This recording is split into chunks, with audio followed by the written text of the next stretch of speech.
In occupied Nazi-occupied Warsaw, paperwork could kill you. A stamp, a pass, a list of names, a line on a form. Anything written down could become a map for the Gestapo. In that dark machinery of occupation, ink itself could turn informer. Yet one Polish social worker kept writing names anyway, because the alternative was worse. Far worse. Children could vanish into the machinery of the Holocaust without even the dignity of being remembered. Welcome to Insights into History, Season 2, Episode 7, What's in a Name? Her name was Irena Sendler, sometimes rendered in Polish-style form as Irena Sendler, and in the underground, she used the alias Jolanta. That much is firmly established across major Holocaust history sources. Yad Vashem, Israel's official Holocaust Memorial and Research Center, identifies Jolanta as her underground name and places her in the children's section of Zgoda, the Polish Council to Aid Jews. In the fall of 1943, the Germans arrested her. The United States Holocaust Memorial Museum states that the Gestapo brutally beat and tortured her, trying to force from her the names of children and co-workers. She refused. Yad Vashem and the United States Holocaust Memorial Museum both say she was sentenced to death, and that fellow members of Zgoda bribed German officials to secure her release before that sentence was carried out. Afterward, she continued underground work under a new identity and had to go into hiding. That alone would be enough to make the story extraordinary. But what gives it its truest shape isn't only the arrest, or the torture, or even the death sentence. It's the logistical problem beneath the legend. This story is often told as though it were built around a single number, 2,500 children. That figure is certainly widespread. Yad Vashem, the National Endowment for the Humanities, and many public commemorations repeat it, or use about 2,500 as shorthand for the scale of Sendler's rescue work. Careful historians have added a word of caution. The Polin Museum's Righteous Project noted in 2025 that the exact number and identities of all the children are difficult to verify fully, and that the famous 2,500 figure ultimately stems from Sendler's own public statements and later repetition. That doesn't diminish the significance of what she did. It simply reminds us that even the most luminous histories must still distinguish between symbolic numbers and fully documented ledgers. Once one moves past the headline number, the real drama sharpens. How do you remove a child from a sealed, terrorized world like the Warsaw Ghetto? How do you place that child with strangers, consisting of families, convents, orphanages, institutions, who must now sustain a false identity under occupation, while at the same time assuming the risk of doing so from the oppressive authorities? How do you create a new name, new papers, a new life convincing enough to survive inspection? Finally, how do you preserve some thread back to the child's real family, in the hope that one day reunification might still be possible, when discovery at any step could mean death for the child, the rescuer, and the people hiding them? That's why rescue can sound almost too soft a word. This was logistics under terror. Yad Vashem describes Sendler capitalizing on her contacts with orphanages and religious institutions to move Jewish children outside the ghetto. The United States Holocaust Memorial Museum and related Holocaust history resources frame her work not as a fairy tale extraction, but as part of a clandestine rescue system involving routes, cover stories, placements, and sustained underground coordination. That's also why the arrest mattered so much. If the Gestapo had broken her, they would not only have learned names. They could have unraveled routes, placements, intermediaries, and false identities. In a rescue network like this, information isn't abstract, it's survival. The United States Holocaust Memorial Museum explicitly notes that even under torture, she never revealed the names of the children or her colleagues. The legend is real, but the most important part isn't its glow. It is its precision. A woman working inside the Polish underground, in a city under occupation, trying to move children out of a sealed killing system while preserving enough of their identities that they might someday find their way back to their own names. That's not a fairy tale. It's administration, secrecy, paperwork, placement, trust, and nerve, all carried out under conditions where every mistake could be fatal. Sendler's pre-war story matters precisely because it isn't a spy thriller. It's the quieter formation of a social worker in interwar Poland, a society where poverty, nationalism, civic aid, and anti-Semitism all existed at once, as such things so often do, elbowing one another in the same crowded room. Before the war, she studied at the University of Warsaw, then worked in social welfare, before moved through the ordinary, unglamorous world of helping the poor, the unemployed, women, and children. Serious biographical summaries place her there, not in a world of cloak-and-dagger adventure. Later rescue work was not built out of adrenaline. It was built out of habits, noticing need, navigating institutions, improvising aid, and treating bureaucracy as something that could, with enough nerve and patience, be bent towards survival. Heroism, in this case, didn't arrive on horseback. It arrived with forms, files, and the stubborn refusal to let paperwork belong only to the oppressor. One of the most repeated early threads in serious accounts is her father, Stanislaw Krzyzanowski. Across institutions, the emphasis varies slightly, but the core story remains steady. He was a physician who treated poor patients, including many Jews, often when other doctors avoided them, and he died in 1917 after contracting typhus from those patients.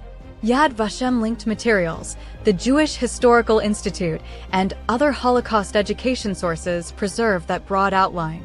There's a reason that story has endured. Even if some of the wording comes through family memory and later retelling, the moral pattern is well established. In some accounts, he's remembered for telling young Irena that when someone is drowning, you must help. Whether one takes that as a literal sentence or as a family ethic compressed into one unforgettable line, the lesson is the same. In her home, ethics were not abstract. They were practical. That's what makes the pre-war chapter so important. It doesn't offer the cinematic version of Irena Sendler. It offers something more useful, the making of a person for whom help was not an idea, but a reflex. When someone is sick, you help. When someone is in danger, you act. When the world later collapses into occupation, ghettoization, and terror, that reflex doesn't suddenly appear from nowhere. It's already been trained into the grain of a life. Then came the interwar period, Poland between World War I and World War II, a country rebuilding itself under strain, and a Warsaw where need wasn't abstract. It was immediate, visible, and local.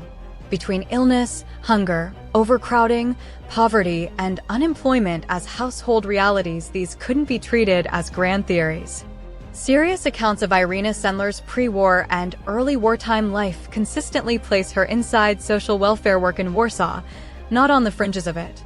Yad Vashem describes her as a social worker employed by the welfare department of the Warsaw municipality when the war began.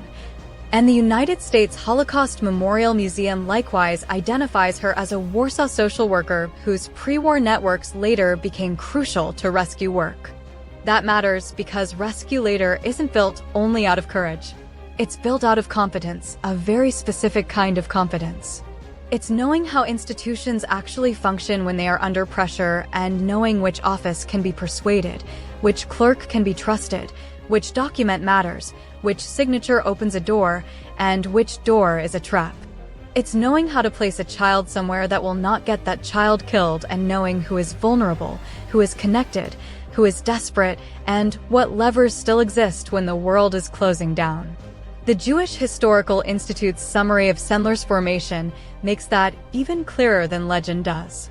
Before becoming the widely remembered rescuer, she had already worked in social care, in the Mother and Child Aid section at the Citizens Social Aid Committee, and had practical training linked to orphanage and welfare work. It wasn't glamorous preparation. But then, the work that saves lives rarely dresses for the camera.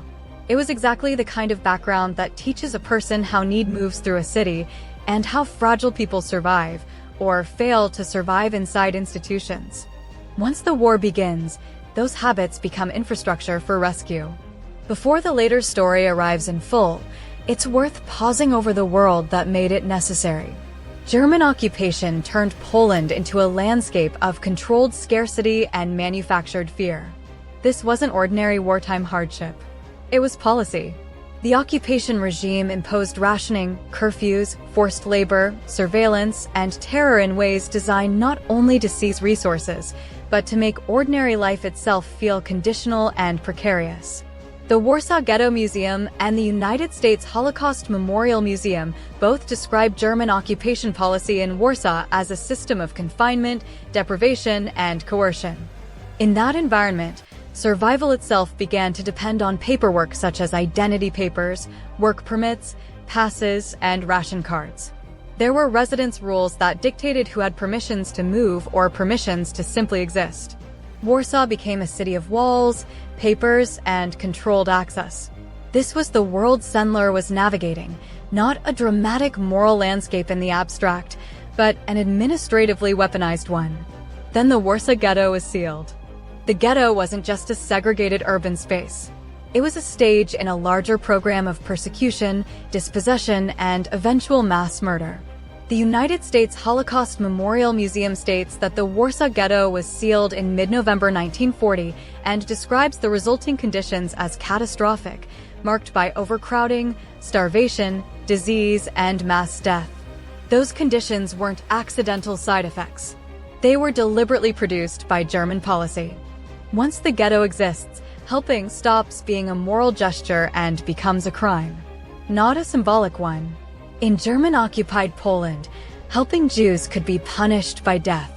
Yad Vashem and the United States Holocaust Memorial Museum both note that the Germans imposed death penalties for aiding Jews in occupied Poland, and public notices explicitly threatened death for Jews outside the ghetto and for those who sheltered or assisted them. That changes the meaning of every act. Aiding a child, moving food, carrying medicine, arranging a hiding place, preparing false papers, none of this is simply kindness in a dangerous time. It is operational risk with lethal stakes, not only for the rescuer, but often for the rescuer's family and anyone else tied to the chain.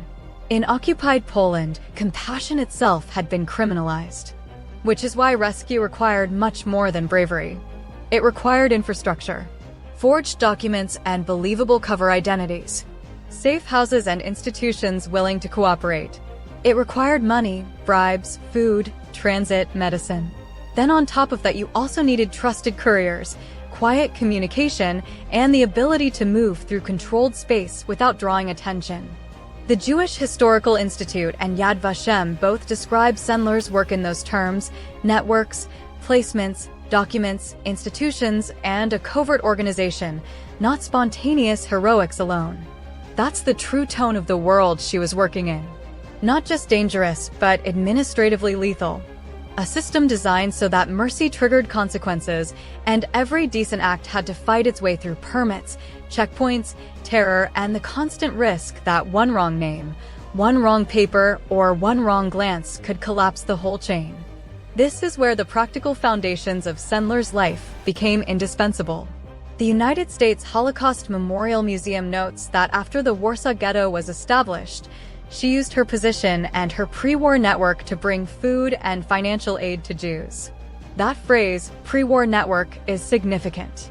It tells us that what made her effective later wasn't sudden bravery falling from the sky like a theatrical spotlight.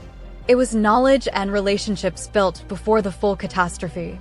The Jewish Historical Institute describes her obtaining passes into the ghetto under the guise of sanitary or pest control work, carrying in food, medicine, and even typhus vaccine. That's not a fairy tale rescue. That's someone trained to navigate systems. Someone who understood the geography of need. Someone who knew that when politics is failing, people still need food that day, medicine that week, shelter that night, and papers before the next inspection. So, before Sendler became the rescuer, she became something less glamorous and more useful, a person who understood that in a collapsing world, the difference between compassion and survival is often organization. Then Zagoda entered the story, not as a vague resistance group, but as a purpose-built rescue structure. The United States Holocaust Memorial Museum describes Zagoda, the Council for Aid to Jews, as a clandestine organization operating in German-occupied Poland from 1942 to 1945. Supported by the Polish government in exile and coordinating aid, forged documents, and rescue assistance for Jews. Yad Vashem likewise presents it as an underground council created specifically to help Jews under occupation. That changes the scale and texture of the story. Once Sendler is working through Zagota, this no longer one compassionate person improvising miracles out of thin air.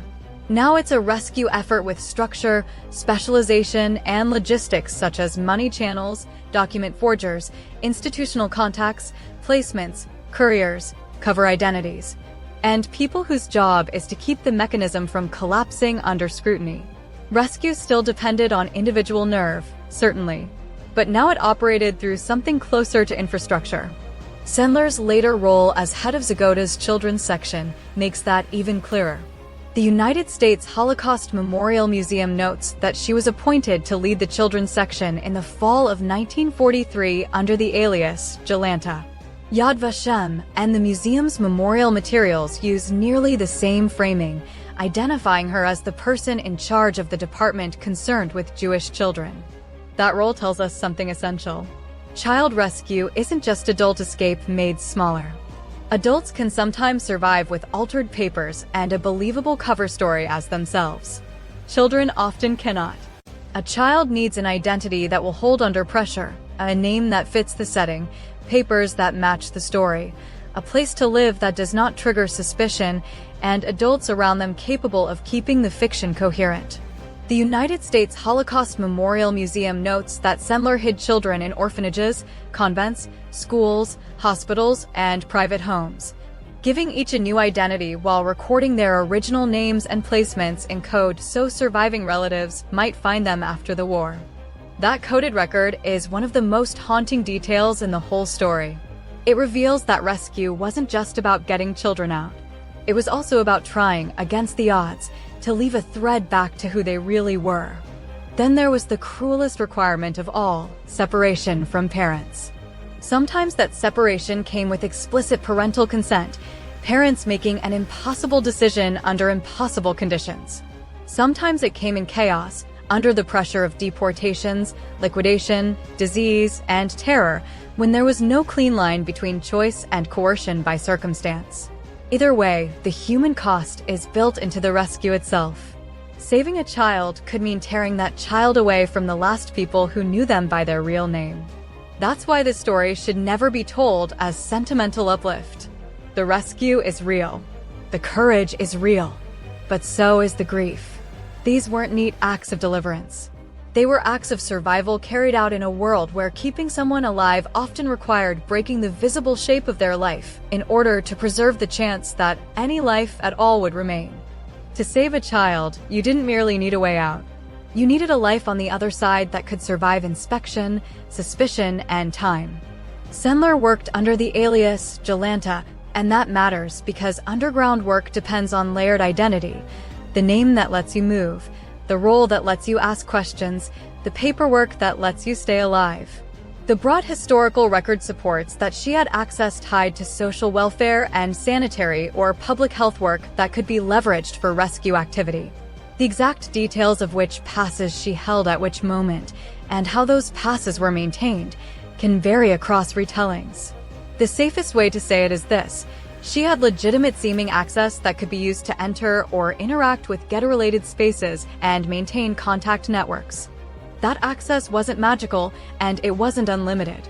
It was a narrow opening in a system built to close every door. Narrow openings are exactly what underground work runs on. A welfare pass. A sanitary pretext. A visit that looks routine enough not to trigger immediate alarm. A conversation that can happen because someone is expected to be there. In systems of extreme control, rescue rarely begins with grand freedom of movement. It begins with tiny permissions exploited to their limit. Yad Vashem and the Jewish Historical Institute both frame Sendler's work that way, not as unrestricted mobility, but as using welfare-related access and institutional cover to bring aid, make contact, and organize removals. That's why the life on the other side mattered so much. A child taken out of the ghetto without a viable next identity wasn't rescued. That child was simply displaced into another form of danger. The new name had to fit. The papers had to match. The placement had to make sense. The adults receiving the child had to hold the story together under questioning.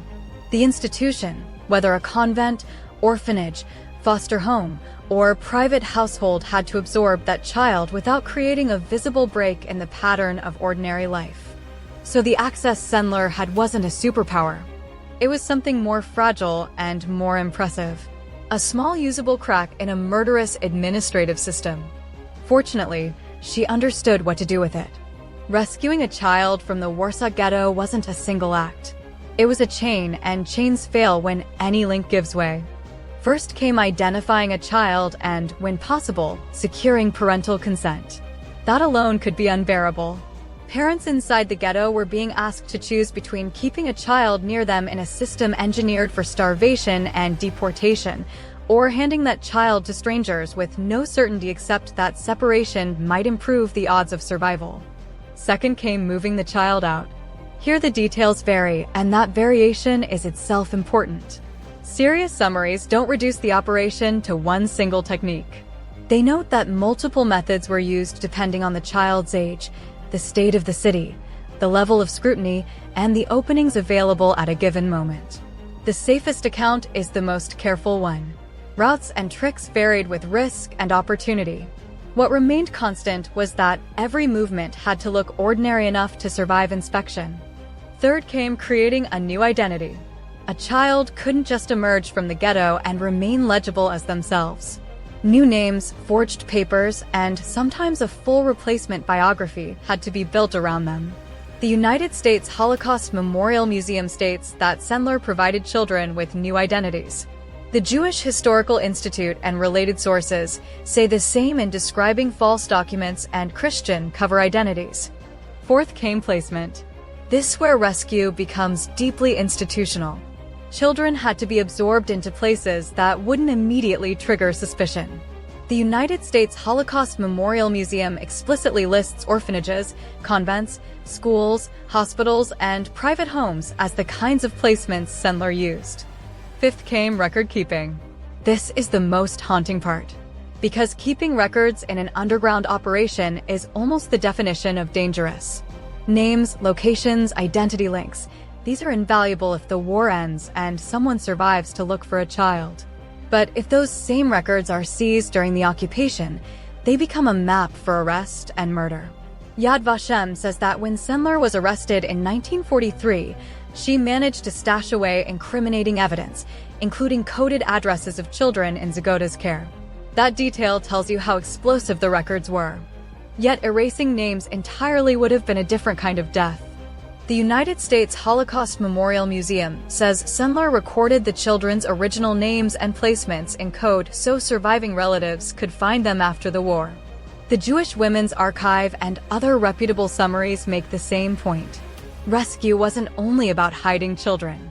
It was about preserving enough truth that they might someday be restored to their real identities if any family survived. You can hear both the logic and the grief in that decision. If we survive, we'll need to know who we are. That's what makes the record-keeping so haunting. In the middle of an underground rescue operation, where names, addresses, and placements could become death warrants if discovered, she still tried to preserve enough information that children might someday be reconnected with their real identities and surviving relatives. The U.S. Holocaust Memorial Museum says she recorded the children's original names and their new placements in code so that families could try to find them after the war. Yad Vashem likewise notes that she kept coded lists of children in Zagoda's care. Many public history summaries say Sendler helped rescue about 2,500 children. That number is indeed widely repeated, and it's reasonable to use, with the right caution. The U.S. Holocaust Memorial Museum uses language like more than 2,500, while Yad Vashem emphasizes that the exact number is unknown. Those aren't really contradictions. They reflect the structure of this history. A widely cited scale of rescue, alongside an honest admission that exact precision is difficult in clandestine wartime work. It helps to say plainly why precision is so hard. Clandestine rescue operations don't produce tidy ledgers. Indeed, tidy ledgers would have been dangerous. A clean, complete, easily searchable list of names, addresses, placements, and routes would have been a gift to the Gestapo. In a system where helping Jews was punishable by death in occupied Poland, information itself was explosive. So the deeper truth isn't that the number is false because it's hard to verify exactly. It's that the very conditions that made rescue necessary also made exact accounting dangerous. Names had to be hidden. Routes had to be obscured. Placements had to be compartmentalized. Records had to be coded or minimized. After the war, memory naturally distorts such complexity into a single number because numbers are portable. They fit on plaques, in textbooks, and they fit in speeches. Reality is more jagged. The scale was enormous either way, and the absence of perfect numerical certainty is not evidence of insignificance. It's evidence of the conditions under which the work had to be done. So the most responsible way to tell it is the careful way, about 2,500 children. Behind that number is the more human truth. Each child was not just a tally. Each one was a name someone tried very hard not to let history lose. In 1943, the system finally closed in. Irena Sendler was arrested by the Gestapo, brutally beaten and tortured, and did not reveal the names of the children or the underground network. The United States Holocaust Memorial Museum repeats that sequence in multiple entries and oral history materials, stressing both the severity of the torture and the fact that she refused to betray the children or her colleagues. That refusal is the hinge. Rescue depends on silence under pressure, not theatrical silence, not martyrdom for its own sake, but the practical kind that keeps other people alive. If Sendler confesses or gives the Nazis any information, the chain she so carefully helped create can unravel. All of the false identities, hiding places, convents, orphanages, private homes, couriers, records, aliases, all suddenly vulnerable. In that kind of underground work, information is never just information. It's a map to human beings. That's why the story, at this point, stops being only about one woman's courage and starts being about the structure around her, including Zagota and the wider rescue network. The United States Holocaust Memorial Museum's summary makes that clear by describing what happens next in plain operational terms. Fellow rescuers bribed officials, got her released from Gestapo prison, and Sendler continued working with Zagota under a new alias, despite the danger. The same network she helped sustain proved strong enough to pull her back from execution.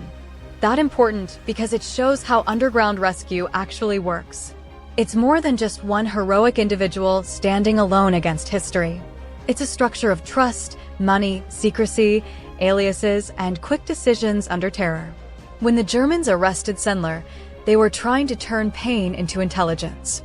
When Zagota bribed her way out, the underground answered with its own logic to preserve the person, protect the chain, keep the work alive.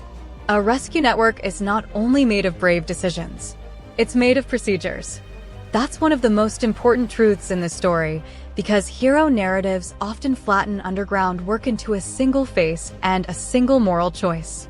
But real rescue work, especially in a police state, is built out of cover identities, contacts, money, safe houses, forged papers, fallback plans, and the disciplined assumption that sooner or later something will go wrong. That's why her survival after arrest matters so much. It wasn't just luck. It was the network doing what it had been built to do. The United States Holocaust Memorial Museum states plainly that after Sendler was arrested and tortured in the fall of 1943, fellow rescuers bribed officials to secure her release, and she went on working with Zagota under a new alias. That's more than just isolated heroism. That's organizational resilience. Everything in the historical record points away from the solitary savior myth. Zagota secured hiding places, delivered money, food, false identity documents, and medical aid. Children were placed in convents, orphanages, schools, hospitals, and private homes. Records were coded. Aliases were used. Bribes were arranged. Cover identities had to hold. The whole thing worked only if a lot of people did a bunch of small dangerous things correctly and quietly. If you're moving children out of a sealed ghetto in a city designed for surveillance and control, charisma and good intentions are not enough. You need infrastructure. Forged documents that can survive inspection. Placements spread across institutions and private homes. Couriers and escorts who can move through checkpoints without attracting heat. Constant money for bribes, food, medicine, and transport. Contingency planning, because in a police state, Plana tends to have a tragically short life expectancy. The U.S. Holocaust Memorial Museum's description of Zagota explicitly highlights those operational elements such as hiding places, food, money, forged identity documents, medical assistance, networks of care. That's rescue as infrastructure. That is also why Sendler's role as head of Zagota's children's section matters so much. The United States Holocaust Memorial Museum says she was appointed to that position in the fall of 1943. That's not the profile of a lone actor improvising heroics in isolation. It's the profile of someone inside a structured underground organization with roles, logistics, procedures, and a chain of trust. Sendler mattered because she could coordinate, and coordination is a rare talent in any era. In a police state, it's also a dangerous one. Hero stories like to shrink networks into one face because faces are easier to remember than systems. It's important to note that rescue work is a machine too, only pointed in the opposite direction. One machine is built to categorize, isolate, starve, and destroy. The other is built to hide, move, feed, forge, protect, and remember. The scale of logistics is comparable. The moral direction is not. There is also a crucial reputation over time fact that helps keep Irena Sendler's story honest. The hero was in the record long before she was in popular memory. The National Endowment for the Humanities puts it very clearly. In its account of the later rediscovery of Sendler, NH says that before 2000 it found essentially no public references to her outside of Yad Vashem's recognition in 1965. In other words, the archival and institutional record existed, but it had not yet become a widely known cultural memory. People often speak as if memory automatically follows merit, as though extraordinary courage naturally rises to the surface and stays there like cream in a bottle. History isn't so courteous. Sendler's case shows something more uncomfortable. Courage isn't always enough to become remembered. Sometimes what determines visibility isn't just what happened, but also whether there's a functioning story pipeline including teachers, students, journalists, translators, archivists, institutions, and audiences willing to carry the story forward. The National Endowment for the Humanities later summarized that before renewed attention around 2000, which was triggered in part by a Kansas students' project, Sendler remained largely unknown in popular memory. Multiple educational retellings say those students uncovered her story and turned it into a National History Day project that grew into life in a jar. The record can exist without becoming common knowledge. A person can be recognized by a major institution, such as Yad Vashem, who honored Sendler as righteous among the nations in 1965, and still remain largely outside mainstream popular awareness for decades. The problem wasn't that Sendler had been erased from history in the literal sense. The real problem was that the history had not yet found a broad enough audience.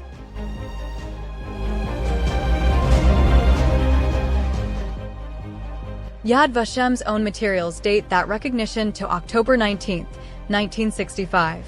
That matters. Righteous among the nations is not a casual honorific. It reflects a formal recognition process grounded in evidence, such as testimony and documentation about rescue activity carried out at great personal risk. That honor should also be understood correctly.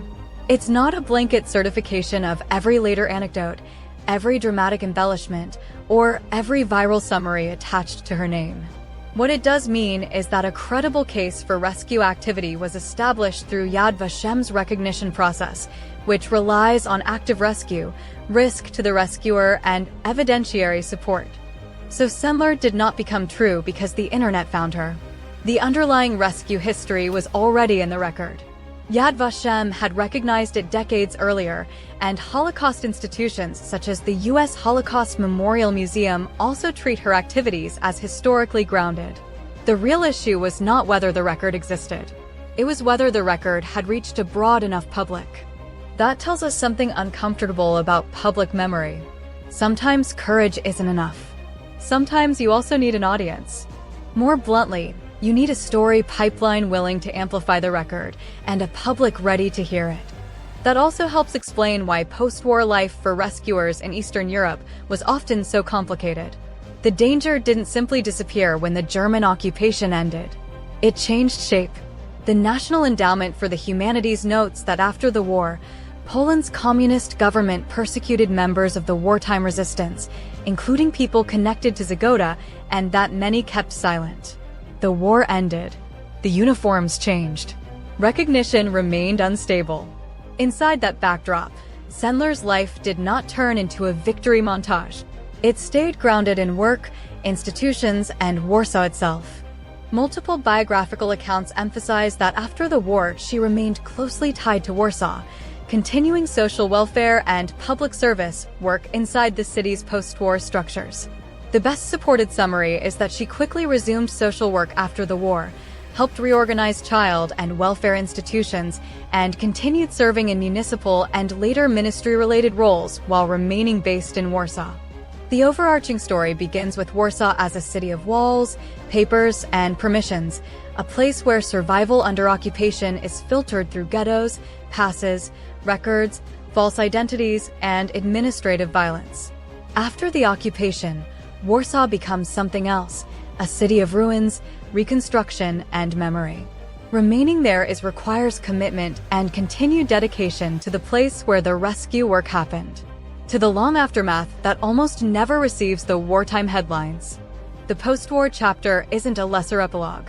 It's the same story in a different register. The rescue years show what she did when the world was collapsing. The post-war years show what she did when the world had to be lived in afterward. As with most figures in history, Sendler's legacy didn't move in a straight line. It moved in waves, because the work she did was built for a world where survival depended on invisibility. During the occupation, the goal was not to be remembered. The goal was not to be caught. The United States Holocaust Memorial Museum's summary of her work makes that operational logic plain. Through the use of aliases, forged identity documents, hiding places, coded records, and a clandestine network built to move children quietly through a city under lethal surveillance, she was able to operate effectively.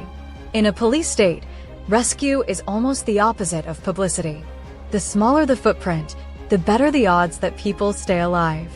That's the paradox of the first phase of her legacy. The better the work, the less visible it is.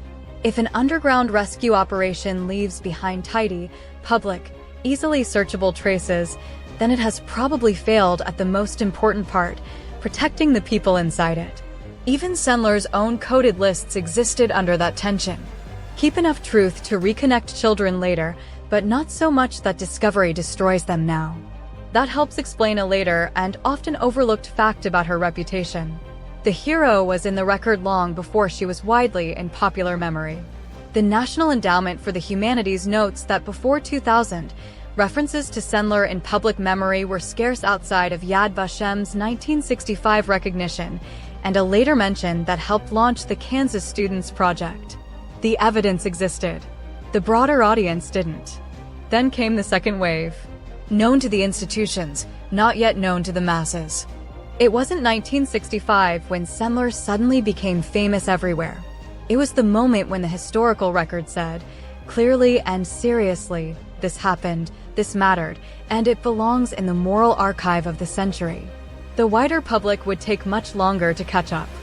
Then, around 2000, the story entered what might be called myth gravity. The National Endowment for the Humanities makes the turning point plain. For a long time, Sendler was barely present in popular memory outside institutional recognition like Yad Vashem's. Then attention surged, helped significantly by the U.S. Student History Project, widely known under the title Life in a Jar. That was significant because it showed the difference between history in the archive and history in circulation. Sendler's rescue work did not suddenly become true in 2000. What changed was the story pipeline. Once the Kansas Students Project began spreading, the story moved out of specialist and institutional memory and into classrooms, newspapers, documentaries, and international public culture. And when a story goes global, it tends to do what stories almost always do under pressure. It compresses. A complex rescue network becomes one face. A difficult historical estimate becomes one number. A morally and logistically complicated operation becomes a legend simple enough to fit a headline, a lesson plan, a plaque, or a documentary summary. That compression doesn't automatically make the story false. It makes it portable. Portability is one of the ways memory spreads. But portability comes at a cost: fewer caveats, fewer institutional details, less ambiguity, less room for the uncomfortable fact that rescue was networked, procedural, and messy. The third wave of Sendler's legacy was wider attention and simplified retellings competing with nuance. Then came a fourth wave, quieter, healthier, and anchored in place. This is different from the phase where a story spreads by headline, classroom summary, or viral shorthand. In Warsaw, Sendler's memory has increasingly been tied to physical geography such as named walkways, plaques, museum programming, and other commemorative sites that make remembrance something you can literally walk up to. Poland Museum notes that the plot around the museum is intersected by Irena Sendler walking alley, and the museum has hosted walks explicitly built around Irena Sendler's Warsaw, tying her life to specific places in the city rather than to floating, decontextualized inspiration. That matters because it changes the texture of memory. A quote on the internet can be shared, simplified, and forgotten in an afternoon. A namespace in a city does something else. It insists this happened here. Poland's own 2013 notice about the official unveiling of the street name plate honoring Sendler makes that civic function explicit. Memory moves into public space, into the urban landscape, into the habits of everyday movement. Other Warsaw-based public history projects reinforce that same pattern. The Righteous site connected to the Poland-related public history ecosystem documents commemorative plaques at specific Warsaw locations associated with Sendler, and related Warsaw remembrance projects include educational strolls and guided routes through places tied to her life and work. That isn't memory as slogan. It's memory as topography. It leaves the realm of inspiring story and becomes "this happened here." It connects biography to streets, buildings, and institutions. It resists oversimplification not because it eliminates emotion, but because place itself forces specificity. Her work was designed to leave the smallest possible footprint during the war, and it took decades for the world to find that footprint and recognize what it meant. When someone's courage is real, but the story takes decades to break through, it doesn't always mean the record was missing. Sometimes it means the public wasn't listening yet. She died on May 12, 2008, in Warsaw at the age of 98. Yad Vashem and major obituary accounts agree on the date and place of her death. That endpoint is simple enough to state cleanly, and it matters because it closes a life that stretched from imperial-era Poland through occupation and genocide into the long, unsettled aftermath of the 20th century. The meaning of that date is larger than biography. She survived the occupation. She survived the secret work. She survived arrest, torture, a death sentence, and a war designed not only to kill people, but to erase names, families, and moral reference points. Then she lived long enough to see something history often hides behind cleaner endings. Peace is messy. The war ends, but that doesn't mean the moral damage ends with it. Post-war Poland had to rebuild streets, homes, institutions, and daily life, but it also had to live with the wreckage of occupation, the destruction of Jewish communities, and the political distortions of the communist era. The National Endowment for the Humanities notes that post-war Poland brought a new reality of communist rule, surveillance, and suspicion, and that many wartime rescuers didn't step into uncomplicated public honor afterward. That's why her long life matters so much. She wasn't only a wartime figure frozen in one heroic moment. She lived into the era when memory itself became part of the struggle, when the question was no longer just who had survived, but what the country would remember, whom it would honor, and whether it could rebuild its civic life without looking away from what had happened. Irena Sendler matters because her story isn't only bravery. It's systems thinking under moral pressure. That phrase is worth lingering over because it marks the difference between a heroic snapshot and the actual mechanics of rescue. Bravery is the moment you say yes to danger. Systems thinking is what comes next, when danger stops being exceptional and becomes routine, and the only way to keep people alive is to build something that can work more than once. The U.S. Holocaust Memorial Museum's summaries of Sendler's work through Zagota make that pattern visible. New identities, coded records, hiding places, false documents, money, medicine, networks of care. That's why it makes sense to say she helped build a rescue pipeline in a city engineered to prevent rescue. In this case, pipeline isn't really metaphorical here.